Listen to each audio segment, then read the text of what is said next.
você deve estar interessado na excelente oportunidade da Anvisa. Salários aí próximos aos 17 mil reais iniciais. É de fato uma excelente oportunidade. Você já deve ter reparado que temos uma prova discursiva acerca de vigilância sanitária ou regulação, tá? E digo para você que ela será sim uma etapa importante, porque poderá corresponder, depois do ponto de corte da objetiva, algo em torno de 10 a 15% da sua pontuação final, o que é bastante coisa, pode fazer você, né, galgar várias posições, ou se você descuidar da discursiva, perder posições. Para te ajudar para essa etapa importante, no vídeo de hoje eu vou resolver a questão discursiva do último concurso, que foi de um tema pertinente, muito relacionado às atribuições da Anvisa, e algo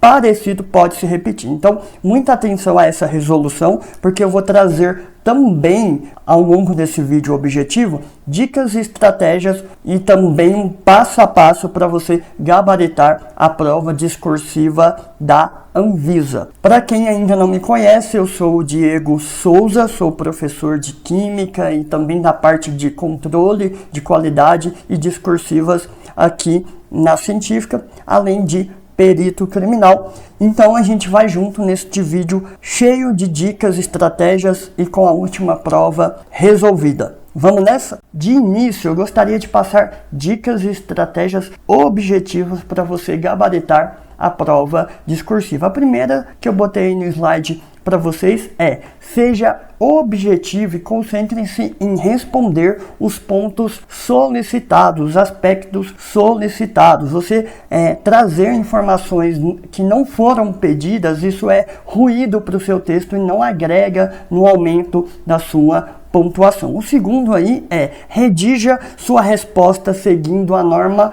culta. Então, uma atenção especial para as regras de acentuação e de pontuação, mas também sem paranoia, porque alguns erros gramaticais vão acabar descontando apenas décimos da sua pontuação, já que se divide eles pelo número de linhas. Mas claro que é bom, né, ter uma atenção às regras gramaticais. Realize uma boa estruturação do seu texto. Então, uma ideia central por parágrafo, tá? Não trazer dois aspectos em um único parágrafo. Isso dificulta a localização desses assuntos, dessas respostas esperadas, né, dentro do seu texto. Depois, planeje os seus parágrafos de desenvolvimento em 3 partes. A gente vai falar mais disso aqui, mas você pode pensar iniciar já apresentando o aspecto, ou seja, o que você vai responder naquele parágrafo. Na sequência, você vai trazer os seus argumentos. Aqui são os argumentos técnicos, tá? Relacionados ao que foi perguntado, e um encerramento que pode ser feito de forma econômica, apenas parafraseando, né, a afirmação inicial do seu parágrafo. Não fuja do tema e dos comandos, né, ou aspectos solicitados. A gente já discutiu. Aplicar elementos de ligação, isso é muito importante. A gente chama aqui no nosso preparatório completo elementos de ligação, um grupo formado por articuladores do discurso, no entanto, nesse sentido, ademais, portanto, e também a gente entende que ajuda na coesão e na coerência, nessa conexão de orações, os pronomes relativos e demonstrativos. Então a gente agrupa tudo aqui em elementos de ligação. Você deve usá-los para mandar bem em coesão e coerência. Respeite a estrutura do texto, né? A questão das margens, não ultrapasse. A questão de indicar o início de cada parágrafo também é muito importante. Cuidado, não deixe também espaços vazios à direita, né, da sua linha. Você chegou aqui, não não coube a palavra inteira, faça separação silábica e continue a palavra na linha de baixo, que a gente chama de translineação. Não fazer a translineação também incorre em descontos na sua nota. Por último aqui, né, e não menos importante, a gente disponibilizou na descrição desse vídeo aqui, tá?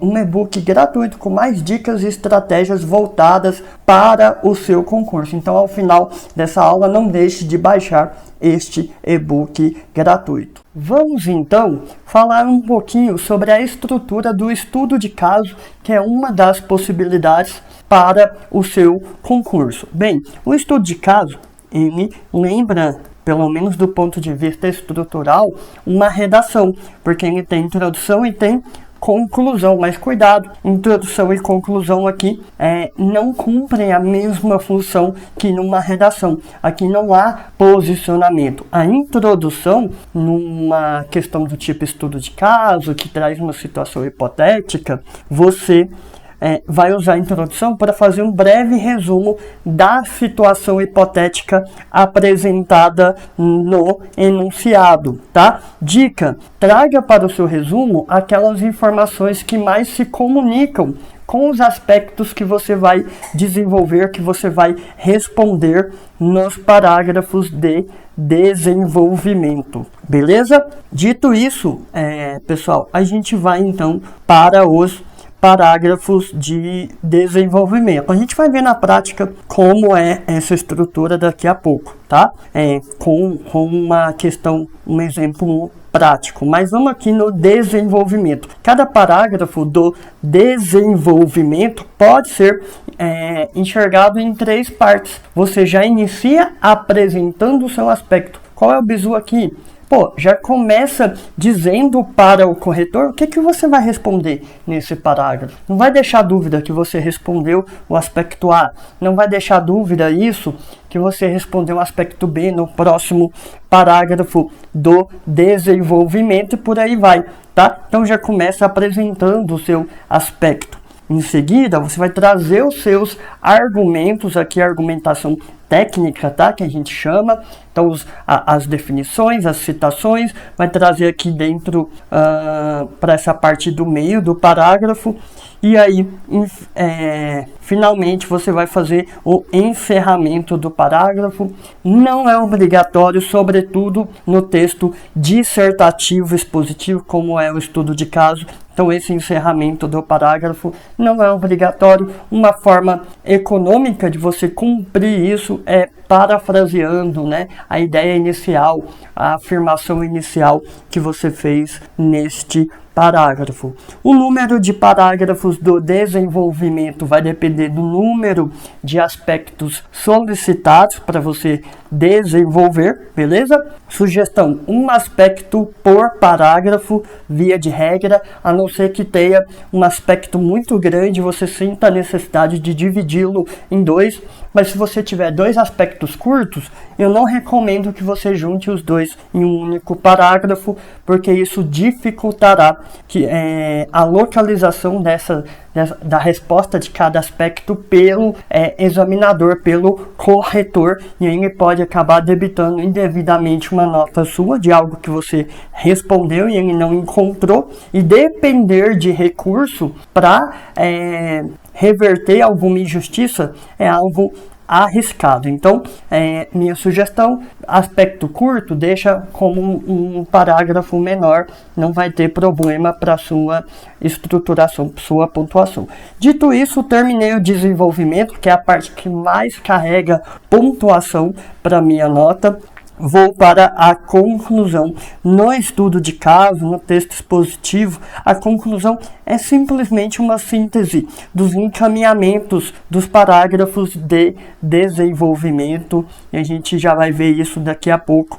Um único bizu, se o espaço for curto para desenvolver todos os aspectos, você pode até, no estudo de caso, sacrificar a conclusão fazendo o que nós chamamos de 2 em 1. Atende o aspecto e, ao mesmo tempo, faz cumpre, né, o fechamento do texto, beleza? Então vamos nessa. E se você chegou até aqui, é porque este vídeo está sendo útil para você, então eu te convido para deixar o like no vídeo, se inscreva no canal, ative o sininho para ficar por dentro de outros vídeos, outras videoaulas importantes voltadas aí para a Anvisa e também para outros concursos na área científica.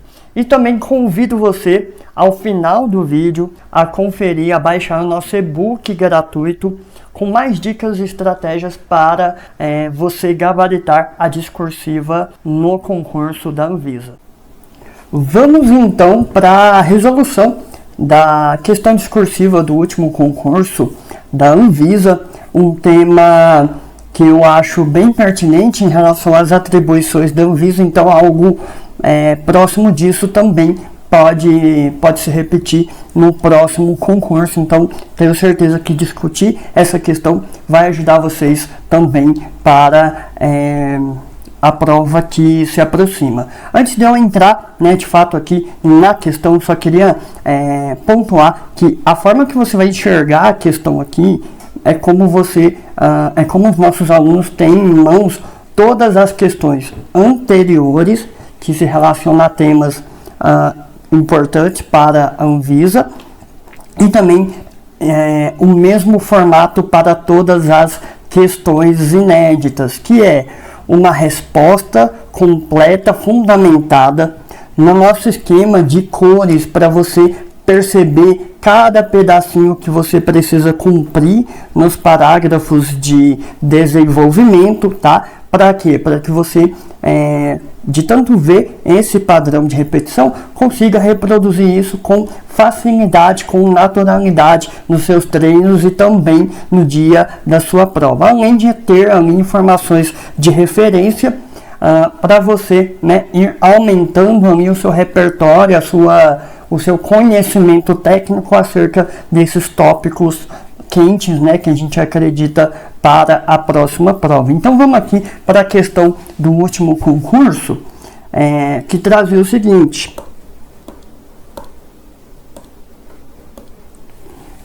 o atual modo de produção capitalista tem sido responsável pelo aumento da produção e do consumo crescente de mercadorias e serviços, entre os quais uma grande variedade relacionada à saúde.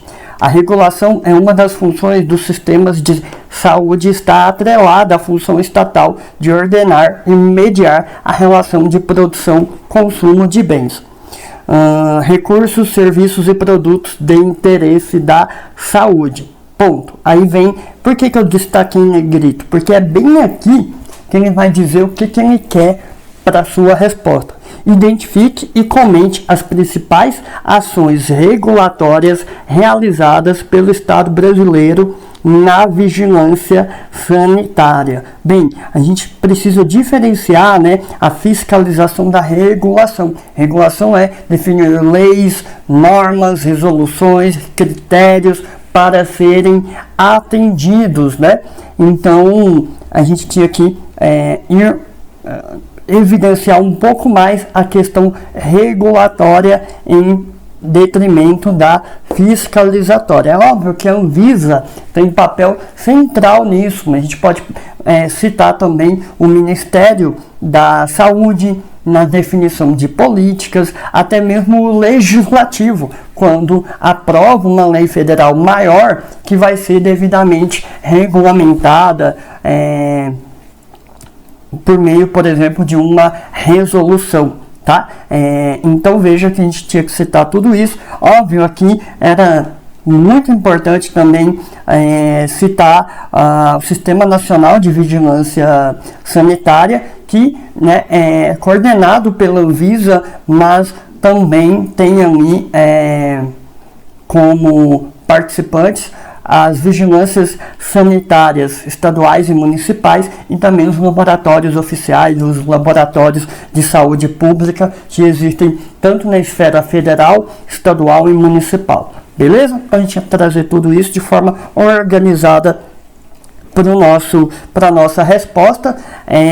E aí, a gente, antes de entrar de fato na resposta, eu queria lembrar que você vai enxergar cada parágrafo do dispositivo, sobretudo do desenvolvimento, você vai enxergar em 3 partes. Primeiro, inicie o seu parágrafo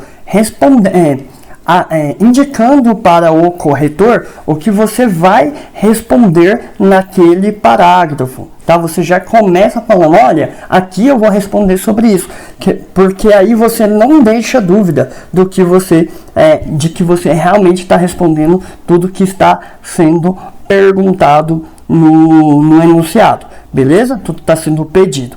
Depois você vai trazer os argumentos, pode ser pelo menos um, mas pode ser 2, 3, a depender da situação e do espaço que você tiver. Aqui você vai trazer o argumento técnico para o texto expositivo, que é a definição, a explicação, exemplos, citação, no caso aqui de lei ou resolução, encerramento, aí a gente vai para o encerramento, que é a terceira parte.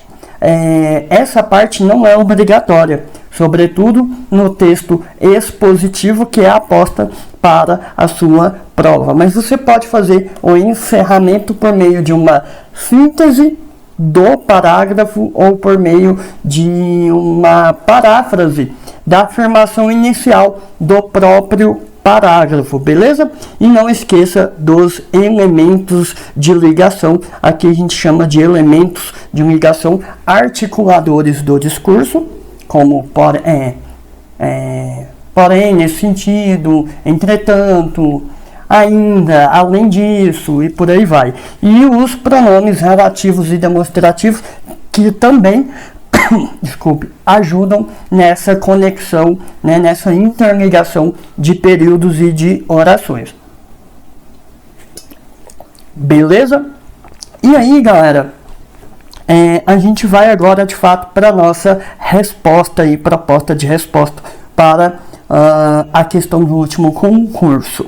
Então, a gente resolveu no primeiro parágrafo fazer uma breve introdução da temática vigilância sanitária, não que fosse necessária, mas o tema estava muito sustentado em cima de vigilância sanitária e atendimento parcial, né? A gente já vai indicar aqui as principais ações regulatórias. Então vamos lá, no contexto da vigilância sanitária, que busca a promoção da saúde pública, as atribuições de regulação são desempenhadas principalmente pelo Sistema Nacional de Vigilância Sanitária, SNVS, composto pela Agência Nacional de Vigilância Sanitária, Anvisa, pelos órgãos de vigilância sanitária estaduais e municipais e respectivos laboratórios de saúde pública. Ponto. Dentre essas ações regulatórias, então veja, eu já estou apresentando o aspecto aqui, né? Quais são essas ações regulatórias? Estão na elaboração de resoluções, estabelecimento de padrões mínimos, avaliação e aprovação de produtos, monitoramento pós-mercado, regulação de publicidade e rotulagem, autorização de ensaios clínicos, gerenciamento de riscos sanitários, licenciamento e regulação de serviços de saúde, implementação de inspeções, entre outros. Então, eu trouxe aqui uma lista uma lista extensa. Qual é o meu objetivo aqui? O corretor, ele vai ter um padrão de referência para comparar. Como eu não sei exatamente quais atribuições estão ali como exemplos de ações regulatórias, eu ponho todas que eu lembrar, porque eu preciso que algumas dessas coincidam, não precisam ser todas, para que eu ganhe a nota máxima nessa parte do aspecto. Indo adiante, vou para o segundo parágrafo e agora eu vou começar a comentar as ações regulatórias, quem é que faz, e aí eu vou dar destaque para a Anvisa. Veja, eu vou falar das vigilâncias sanitárias, mas vou falar em um outro parágrafo. Dessa forma eu deixo o meu texto mais organizado, tá? Se viesse na forma de aspectos ou de tópicos, às vezes seria algo desse tipo. Primeiro pediriam ali, né, qual é o papel da Anvisa neste contexto e depois quais são o papel das vigilâncias sanitárias estaduais e municipais, tá? Então vamos lá, na esfera do Executivo Federal, a maioria das ações regulatórias são exercidas pela Anvisa. Essas, veja, usando pronome aqui, né, pronome relativo, né, demonstrativo, como uma conexão entre os períodos. Essas são extensivas, abrangendo a regulação de produtos como medicamentos, alimentos, comércio saneante, produtos para a saúde, equipamentos médicos, materiais de uso em saúde, além de serviços de saúde. Ponto. A agência atua na normatização, controle e fiscalização desses produtos e serviços, exercendo um papel de coordenação fundamental no SNVS, garantindo a segurança, a eficácia e a qualidade de produtos e serviços de interesse da saúde pública. Então agora eu me concentrei em dizer o que a Anvisa faz nesse contexto regulatório. E aí eu vou para vigilâncias sanitárias estaduais e municipais. Ademais, as vigilâncias sanitárias estaduais e municipais complementam as ações regulatórias da Anvisa, implementando e fiscalizando as políticas de vigilância sanitária em suas respectivas jurisdições. Ponto. Essas entidades são responsáveis pela inspeção de estabelecimento, pela coleta de amostras para análise, pela aplicação de medidas sanitárias e pelo licenciamento de estabelecimentos locais, garantindo a aderência às normas e regulamentações estabelecidas em âmbito federal. Então, trouxe aqui, né, o que faz as vigilâncias estaduais e municipais neste contexto regulatório.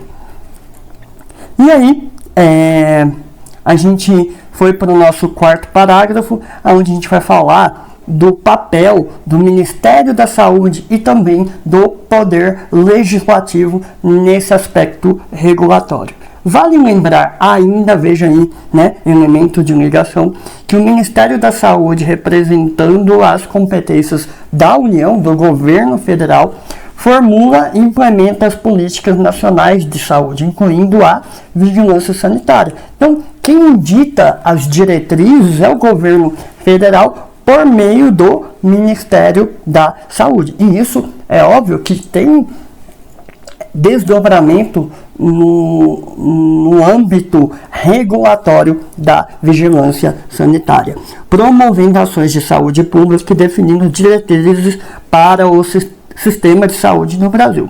O Poder Legislativo, por sua vez, veja o articulador, cria leis que estabelecem o marco regulatório para a vigilância sanitária, definindo as regras e os procedimentos gerais a serem adotados, que posteriormente são normatizados e regulados pelo Sistema Nacional de Vigilância Sanitária.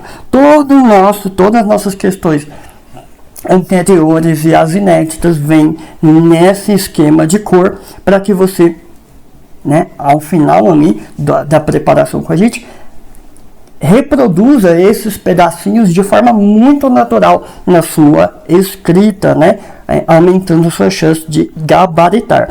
Indo para o último parágrafo dessa nossa proposta de resposta, a gente vai fazer o encerramento do texto, mas achei pertinente, né, estudando um pouco mais sobre todas as ações que acabam, de alguma forma, regulando o contexto da vigilância sanitária, a gente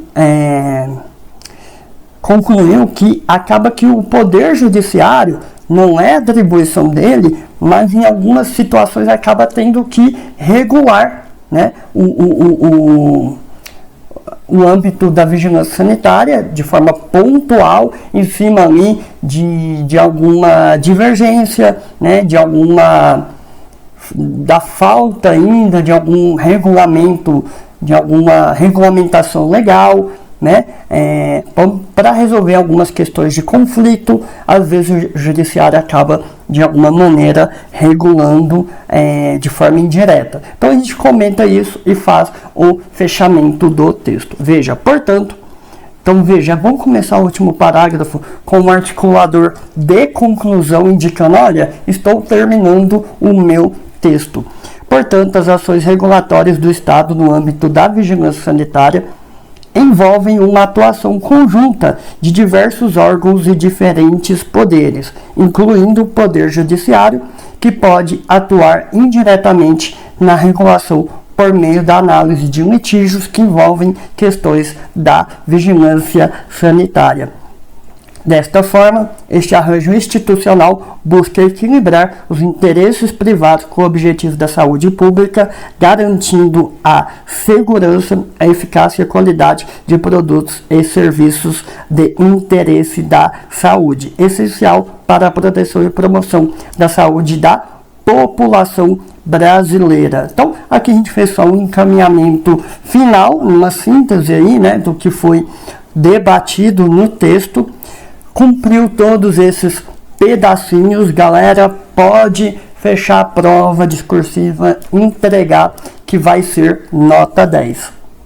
Pessoal, eu queria lembrar que tudo isso que a gente trouxe aqui, toda essa discussão, dicas e estratégias, é só uma pequena parte de tudo, né, que nós disponibilizamos no nosso preparatório completo, focado aí, específico para o concurso da Anvisa, tá? Nele a gente traz toda a discussão dos critérios da banca CESP, apostas para a discursiva da Anvisa, estratégias para estruturar cada parágrafo, com vários exemplos de disciplinas que podem aparecer na sua discursiva, o que o corretor vai buscar, o uso de palavras-chave para aumentar a sua pontuação. Isso é muito importante, né? Ainda que você não saiba muito sobre o assunto, há estratégias para se obter a melhor nota possível ainda nesse contexto de, putz, eu não sei muito ou sei quase nada do que caiu nessa discursiva. A gente prepara o nosso aluno para esse tipo de situação também, tá? Dezenas de questões de provas anteriores com padrões de resposta comentados por nós professores, além de dezenas de questões inéditas voltadas, né, para o concurso Anvisa, de tópicos que nós professores, né, entendemos como quentes para a sua prova, beleza? E para quem curte aprender, né, por meio de videoaula, todas essas estratégias também trabalhadas em videoaula, para todo mundo, para todos os nossos alunos chegarem lá e gabaritar a prova discursiva. Então, se você quiser saber mais, tem aqui no link, algum link aqui na descrição para o site, ou vai no site da Científica Concursos, tá lá todas as informações. O plano está com desconto também por poucos dias, então aproveitem. Então era isso, pessoal, que eu tinha para o vídeo de hoje. Espero que esta aula tenha ajudado a tirar várias dúvidas aí de como se preparar de forma eficiente para a etapa discursiva do seu concurso. Não esqueça de deixar o like neste vídeo, se inscrever aqui no canal para ficar por dentro de outros vídeos também voltados para o concurso que você se interessa. E por último, eu queria deixar aqui os meus contatos nas redes sociais. Sigam a gente por lá, a gente passa várias dicas aí de preparação para concurso, beleza? Um forte abraço e até a próxima.